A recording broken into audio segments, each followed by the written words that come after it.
আসসালামু আলাইকুম ওয়া রাহমাতুল্লাহি ওয়া বারাকাতুহু। আমার সকল বন্ধুদের জানাই শুভেচ্ছা ও অভিনন্দন। তো বন্ধুরা, আজকে আমি ভিডিওটা আপনাদের সামনে আনলাম। আমার মতো কেউ ভুল করবেন না, যে ভুলের কারণে আমি এই 10 মাস সাসপেন্ড অবস্থায় আছি। আমার সব নিষেধাজ্ঞা প্রত্যাহার করে নিয়েছে। শুধু আমাকে আমার পোস্ট অন্যকে বেশি বেশি দেখাবে না, আগামী মাস থেকে হয়তো সবাইকে বেশি করে দেখাবে। আর আপনারা কোনো সময় আমার মতো এই ভুল করবেন না।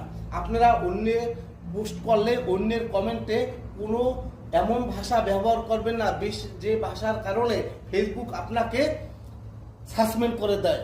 আর আমার কমেন্ট ছিল এই, আমি একটা কমেন্ট করছি আমার ঘনিষ্ঠ এক সাদিকের, যে তুমি এত মুরগি খাও, তুমি তো তাহলে শিয়াল জাতির আব্বা।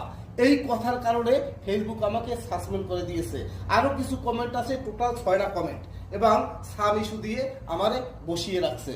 তো বন্ধুরা, সাম ইস্যু যদিও থাকে তাহলে 11 মাস পরে এমনি ফেসবুক উঠিয়ে নেয়, এটা কোনো চিন্তার কারণ নেই। তো আমি আপনাদের কাছে এই মেসেজটাই দিতে চাই যে আপনারা কোনো সময় অন্যের কমেন্টে, অন্যের পোস্টে এমন কিছু লিখবেন না যে কথাটা অসামাজিকভাবে তৈরি হয় এবং দেখতে খারাপ লাগে। তাই আমি আপনাদের বলছি, আপনারা ধৈর্য সহকারে ফেসবুকে কাজ করেন।